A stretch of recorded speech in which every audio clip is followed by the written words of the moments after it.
Wally Seck day tëgg concert Kër Massar n'est-ce pas samedi samedi j'espère que samedi bii nii la voilà est-ce que ñu ngi ciy xaar Wally de Bambey aussi. waaw Wally bi ngay tëgg Kër Massar xam nga déjà le 21 bii nii mu nekk samedi waaw Wally xam nga avec fi mu toll nekk doomu Bambey xam nga nekk Kër Massar xam nga ba ñu koy jaawale ko ñu naan ki nga xam mooy Wally de Kër Massar déjà c'est normal nekkoon na lu normal ba yegg si seen parce que dem nga ba wéy leen. boo woy sama son bi mujjee génne bii woy naa si waa Kër Massar mu si woyee waa Bambey taax ak Bambey séeréer noonu laa si woyee waa Bambey waa Kër Massar xam nga kon nekkoon na lu normal dem naa foofu noonu mais xam nga rek naan buur aayo dog yaa aay waaw parce que képp ka nga xamante ne nga nekk si kaw doo musa soxor mais ñi nga xamante ne ñooy dungu yi ñooy soxor ñooñu foofu laa dem xam nga du saar ma benn waay bu naan Cisco xaw ma sëf oo siisu naan ma ay xaara ma la ko bàyyi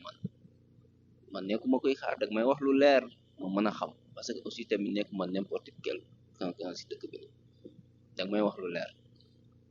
mu ne ma dina en tout cas dinaa la woo dinaa la kii man ko d'accord man boo ma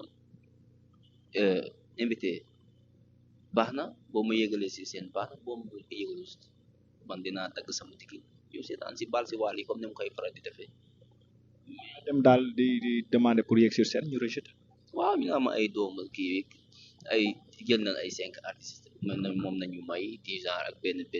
groupe de danse moom la ñu may ñoo yéeg du genre yooyu noonu mais après dinañ xool ba xam naa di nga mën a yéeg wax ñu lu leer xam nga duma xale loolu ay waxu xale nañ koy wax ah ma ne d'accord baax na est-ce que am na ay Wally yoo nga xamante ne nañ resté wala amoo ci benn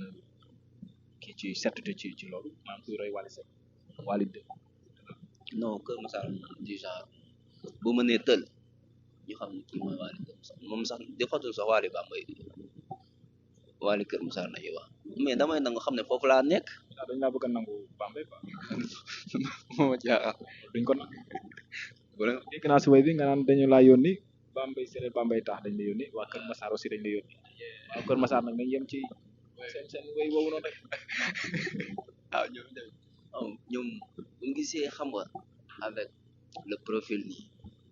ñoom dañuy attiré wu carrément xam ne kii mooy Wally xam mën nañ bañ a xam fi nga dëgg du genre mais dañ naan même mën nañ xam fi nga dëgg sax mais dañ ne comme que yaa ngi Kër Massar rek dañ naan Wally Kër Massar pourtant dem naa fi fan dem naa fi Kaolack ak Touba dem na cëpp ñoom kii mooy xanaa mooy Wally Touba man defati noonu dem Kaolack ñu ne ma dëkk boobu noonu kii mooy Wally boobu super dama leen sax léegi du ma lay wax Bambey dama lay wax Bambey séeréer waaw ci promotion da nga waroon def Wally de Bambey séeréer au lieu de di Bambey tout court. non xam nga Bambey man foofu laa yaroo foofu laa newoon te aussi ba ma fay Wally kenn Wally wu fa moo tax Wally Bambey oji waaw Wally jiitu foofu mënatul changer sama compte yëpp si loolu laa bindoo Wally de Bambey moo tax mënuma fausser loolu waaw parce que foofu laa yoroo foofu laa xamante du genre jànge ba Wally ba siiw boo déggee ñu naan ma Wally foofu lañ ma ko waxee kon nag mënuma génne foofu noonu ne Wally nii ak nii damay garde tout pour mu ne Wally Bambey c'est bon ku mu ne Wally Bambey ku mu ne Wally Fatick sax waaw si c'est normal parce que sa dëkk la te waa Kër Massar ci xam tollu nga fa nga xamante ne kenn du la naatable ñëpp la ràññee foofu noonu kon Wally bu fay tëgg concert Wally Seck dans les normes balay quoi que ce soit dañoo waroon lijjanti ana Wally de yi nekk Kër Massar ñëw yëgale sur scène dans les normes. d'accord mais aussi tamit loolu noonu en fait peut-être mën na nekk sama rôle lu ménagère du genre parce que yooyu noonu moo ko waroon mënoon dox xam nga ba loolu yëpp sotti mais en fait peut-être son ménagère peut-être dox si yooyu wala soit mu manqué temps ma mën na tax mu demee noonu ba taxoon ma doon jug ak man amul ma am si musique bi ak Faramareen bi ma taxoon may def loolu xam nga mais aussi tamit damay nangu lool xam ne aussi tamit bu dul foofu it di feneen ah man loolu laa jàpp quoi te loolu laa gëm waaw c'est ça loolu laa gëm quoi genre waaw te aussi tamit yàlla mën na lu ne mën na dogal aussi tamit si même nii may gisee nii def interview mu dem bala ba jàll si maar xam nga mu gis ko ne pourquoi pas wool leen ma Wally de comme ça tam doon wax ne day bëgg a pressé boobaa yàlla mën na lu ne moo tax aussi tamit ah yàlla mën na lu ne daal